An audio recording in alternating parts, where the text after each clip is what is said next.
second grade. So today what we're going to be working on is writing full and complete sentences, okay? You should have already done this with your owls, writing 3 to 5 sentences about facts you've learned about owls. So if you have already done that, you're just going to write 3 to 5 full sentences about anything. And if you haven't done that yet, you can use this lesson today to help you write your owl facts. Okay, so I just want to give a few reminders about what full sentences all need. You can kind of use this video as like a checklist because we always had our sentence checklists in the classroom. You can go back and watch this video anytime and use it to check if your sentences are correct. So let's get started. So the first thing that every sentence will always need is to start with an uppercase letter. So it needs a tall letter right at the beginning. Okay, so after any period or anything, you need an uppercase letter, okay? Like a big S. A complete idea that makes sense. So that means that a sentence is a complete idea that makes sense. So let me show you an example. So this right here says the green frog. The green frog what? That's not a complete sentence. It's the green frog. We don't know what that green frog is doing or anything about it. Okay, it just told us the green frog. That is not a complete sentence. Let's look at this one now. The green frog hopped on the log.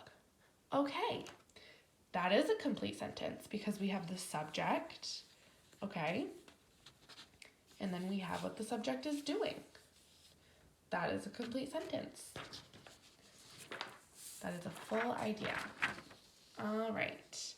And ends with punctuation. So all of your sentences have to start with an uppercase letter, have a complete idea, and end with a piece of punctuation. So not a comma, right? But our choices are a period, which is just a dot at the end of your sentence, just like the one right there. An exclamation mark. You would really only use an exclamation mark if something you were saying was really exciting or you wanted to get somebody's attention or you're yelling and you're writing. Okay, we don't usually use an exclamation mark, but you can. And then a question mark. You see that? A question mark is what you use when you're ending the sentence in a question. Okay? And then the last thing is, don't forget small, tall, and fall letters. That is just to make sure that our handwriting is neat. Okay? It makes a sentence so much better when you have your tall letters tall, your fall letters falling below the line, and your small letters small. Okay? So now let me show you some examples. Let's see.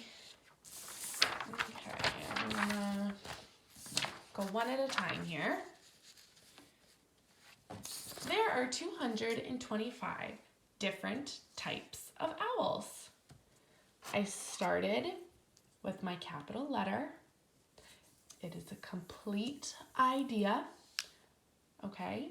And I ended in my period. What are you doing Friday? I'm starting with my capital letter. Oh, and look at that. My end piece of punctuation is a question mark. Does that work? The one above is a period. Can I do a question mark? Absolutely, right? We just need an end piece of punctuation, and that is one. Miss Weber misses you all. I have my uppercase letter at the beginning. I also have my W in Weber uppercase. Why do you think that might be? A name always has to be uppercase. Okay, so just like how you have to uppercase the first letter in the beginning of a sentence, a name also has to be uppercase all the time. So Miss Weber misses you all. That time I used an exclamation mark. and it worked. My dog's name is Lucy. Why don't you take a second to pause the video and tell me, is this sentence okay? Does this sentence work? What is this sentence missing?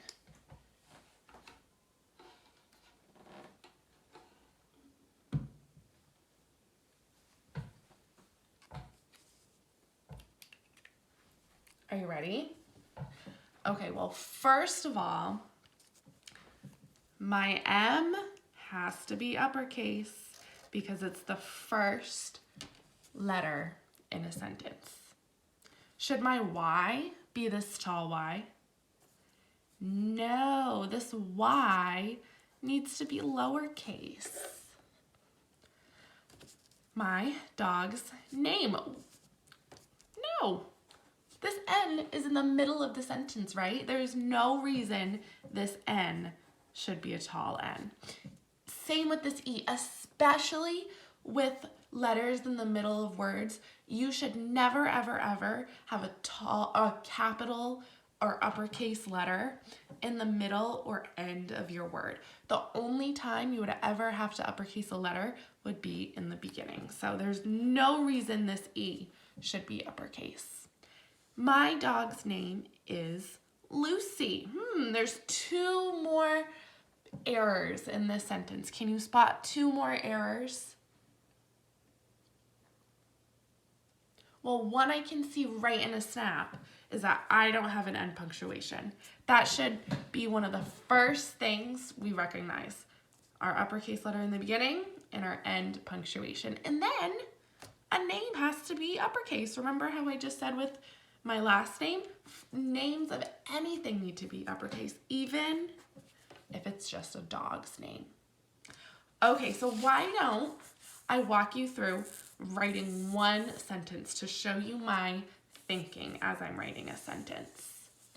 Okay, so my sentence is going to be, I hope you have a good Wednesday. Okay, so the first letter or the first word is going to be I. So I would always be uppercase even if it's in the middle of a sentence, right? So I hope. Spelling doesn't have to be perfect, but do your very best. Use your word solving strategies to spell words correctly. O. Ooh, O. I heard my O said its name, so I know there must be a silent, bossy E on the end of that word. I hope you, we know how to spell you. All, we also know how to spell all.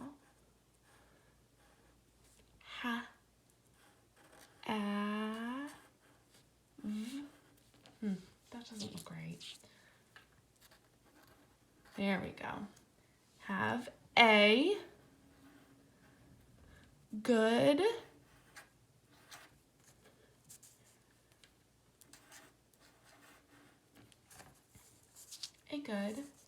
Wednesday.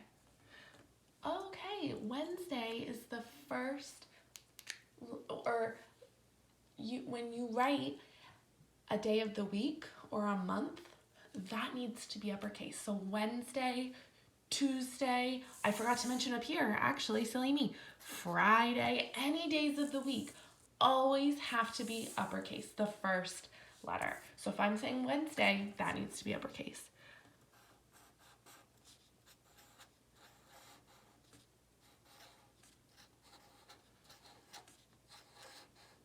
All right, am I all done? Not quite yet. Can I put a question mark? Would it make sense if I put a question mark here? Not a question. I'm saying I hope you all have a good Wednesday. Period. All right? So one last thing I want to show you is just that when you, words that need to be uppercased, okay? You're probably not going to remember all this right in the amount of time I have to give you, but you can always refer back to this video to check what words need to be uppercase. So we go over it a lot, but it's good to have a reminder. Think of the word mince, okay?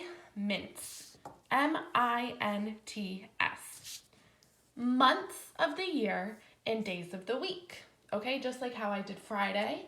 So if you were to write your birthday, my birthday is in August. August needs to be uppercased. The word I. When you're talking about yourself and you're writing a sentence, I needs to be uppercase. My I needed to be uppercase, even though that was at the beginning of the sentence, so that would have been anyways. Okay? N is for names. Names of peoples, pets, cultures, places, holidays, streets, cultures, religions, characters, okay? Every name needs to be uppercased, okay? You're not gonna do a lot of writing about streets and cultures and religions, but you are probably gonna write about some people and your pets and holidays more often, okay? So those need to be uppercased. Just remember names. T, titles of books and movies mostly is what we would probably write about, but also songs, poems, games, titles of stuff need to be uppercased. And then the S stands for the start of a sentence, which we know in a snap. So if you ever forget what words need to be uppercased in your sentences, just think of the word mince. All right? Good luck.